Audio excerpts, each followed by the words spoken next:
Hello दोस्तों, स्वागत है आप सभी का लर्न विद प्रियांशी में।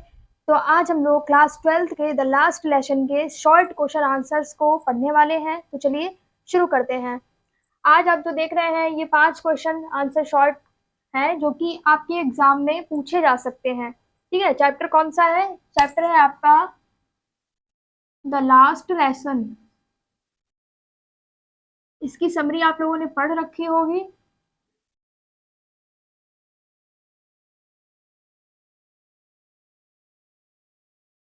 ठीक है, इसकी समरी आप लोगों ने पढ़ रखी होगी कि क्या होता है, इसीलिए हम लोग आज शॉर्ट क्वेश्चन आंसर्स को देखने वाले हैं। तो सबसे पहले आपका क्वेश्चन है, why was France reluctant to go to school that day? क्या कह रहा है कि फ्रांस, फ्रांस कौन है? एक लड़का है। ठीक है, फ्रांस जो है वो अब उस दिन स्कूल क्यों नहीं जाना चाहता था, या उस दिन उसका स्कूल जाने का मन क्यों नहीं था, क्यों वह स्कूल जाने में अनिच्छुक था। ठीक है, तो क्या लिखेंगे? He did not like learning French. उसको फ्रेंच पढ़ना पसंद नहीं था। ठीक है, उसको फ्रेंच पढ़ना पसंद नहीं था। तो यहाँ पे हम किसका मीनिंग अभी देखेंगे? इसका। ठीक है, दूसरा क्वेश्चन है, what was unusual about the school that day? क्या कह रहा है कि उस दिन स्कूल में क्या असामान्य था? तो लिखेंगे कि the school was unusually quit quiet and serious. क्या था कि उस दिन स्कूल में असामान्य रूप से क्वाइट यानी कि शांत और सीरियस यानी कि गंभीर था। ठीक है, उस दिन क्या था? स्कूल असामान्य रूप से शांत था और गंभीर था, ये यहाँ पे कह रहे हैं। इसका मीनिंग अभी देखेंगे, क्वाइट एंड सीरियस। यहाँ पे क्या है? अनयूजुअल और अनयूजुअली। ठीक है, थर्ड क्वेश्चन है आपका, what did M Hamel say in the last class? M Hamel ने लास्ट क्लास में, आखिरी कक्षा में क्या कहा? लिखेंगे, he said everyone was guilty for neglecting their mother tongue. उनका कहना था कि सबको अपनी मदर टंग यानी कि जो मातृभाषा है, ठीक है, उनकी मातृभाषा क्या थी? फ्रेंच। ठीक है, उनकी मातृभाषा क्या थी? फ्रेंच थी, ये याद रखिएगा। एम हैमल कहते हैं कि सबको अपनी मातृभाषा की उपेक्षा का दोषी कहते हैं। ठीक है, मातृभाषा की उपेक्षा का दोषी। उपेक्षा क्या होता है? उपेक्षा यानी कि ध्यान न देना। ठीक है, उसका दोषी कहते हैं इसमें। ठीक है, आगे बात समझ में। चौथा क्वेश्चन है आपका, what was written on the black board at the end? क्या कह रहे हैं कि ब्लैक बोर्ड पर लास्ट में, आखिरी में क्या लिखा हुआ था? ठीक है, ब्लैक बोर्ड पर आखिरी में क्या लिखा हुआ था? वाइव ला फ्रांस। वाइव ला फ्रांस का मतलब होता है कि फ्रांस जिंदाबाद, या फिर कह सकते हैं कि फ्रांस अमर रहे। ठीक है, अगला है आपका, what is the main message of the story? इस स्टोरी का मेन मैसेज क्या है, वो पूछ रहे हैं। The story teach the importance of one's mother tongue. ये स्टोरी हमें मातृभाषा की शिक्षा देती है, या मातृभाषा का महत्व बताती है।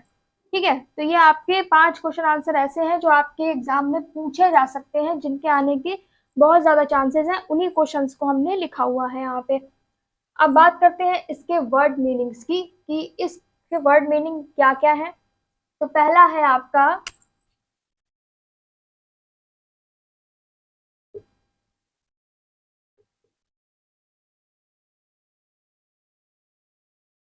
दूसरा है अनयूजुअल,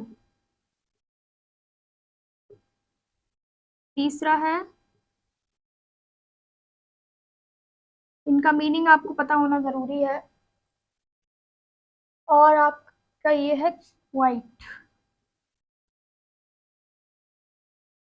सीरियस,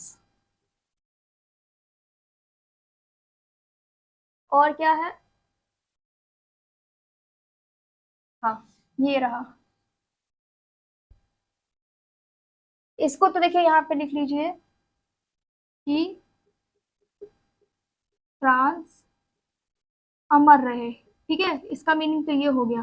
हिंदी में लिख मत दीजिएगा वहां पे क्वेश्चन में, ऐसा मत करिएगा कि आंसर में आप लोग ये लिख दे जाके, नहीं, ये सिर्फ आपको बताने के लिए कि इसका मीनिंग क्या है। तो इसका मीनिंग है फ्रांस अमर रहे, ठीक है, क्या है, फ्रांस अमर रहे, या फिर फ्रांस जिंदाबाद भी कह सकते हैं, ये भी लिख लो,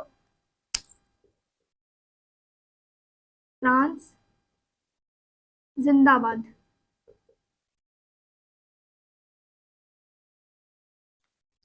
ठीक, उसके बाद में आपका कोई और वर्ड मीनिंग इधर, मदर टंग का मतलब आपको पता है, मातृभाषा को कहते हैं, ठीक है। तो यहाँ पे देखिए क्वाइट का मतलब होता है शांत, ठीक है, क्वाइट का मतलब क्या होता है, शांत, कहते नहीं है कीप क्वाइट यानी कि शांत रहिए, वैसे ही सीरियस का मतलब क्या होता है, गंभीर। फिर इधर है अनयूजुअली, इसका मतलब क्या होता है बच्चों, इसका मतलब होता है असामान्य रूप से,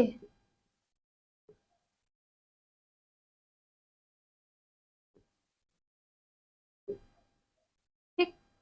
अनयूजुअल का मतलब क्या होता है, असामान्य,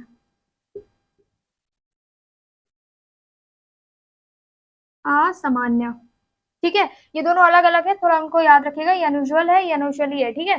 तो ये असामान्य हो गया, इसका क्या हो गया, असामान्य रूप से हो गया। अब क्या है, रेलुक्टेंट है, इसका मतलब क्या होता है, इसका मतलब होता है अनिच्छुक कह सकते हैं, ठीक है, अनिच्छुक कह सकते हैं, या फिर ये लिख लीजिए मन ना होना, ठीक है, सिंपल हो गया थोड़ा सा, मन ना होना या इच्छा ना होता, कहते नहीं है कि हम इच्छुक नहीं है, अनिच्छुक है, वही है ये, ठीक है। एक और बचा है आपका, एक और क्या है आपका, नेग्लेक्टिंग, इसको भी यहाँ पे लिख लो, हाँ, नेग्लेक्टिंग,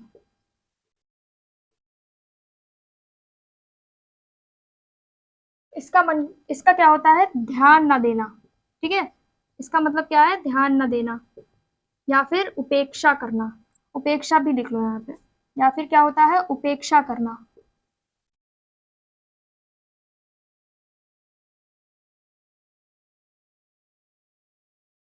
आगे बात समझ में।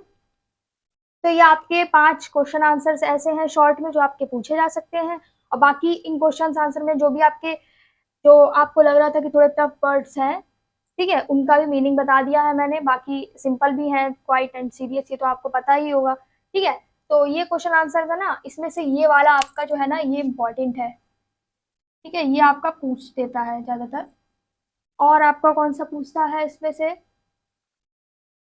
देखिए सारे ही इंपॉर्टेंट है, पहली बात तो, ठीक है, ऐसा नहीं है कि मैंने कह दिया कि ये आएगा तो यही आएगा, नहीं, ऐसा नहीं है, ठीक है। ये सारे ही इंपॉर्टेंट है, वैसे है तो बहुत सारे, इसमें बहुत सारे क्वेश्चन आंसर है, ठीक है, 10-12 है, लेकिन मैंने 5 वही बताए हैं आपको जो आने के बहुत ज्यादा चांसेस है, ठीक है। अगर इसके लॉन्ग चाहिए हो आपको तो आप लोग बता दीजिएगा, इसके लॉन्ग भी मैं वीडियो बना दूंगी जो कि इंपॉर्टेंट है, ठीक है। मिलते हैं अगले वीडियो में, थैंक्स फॉर वॉचिंग।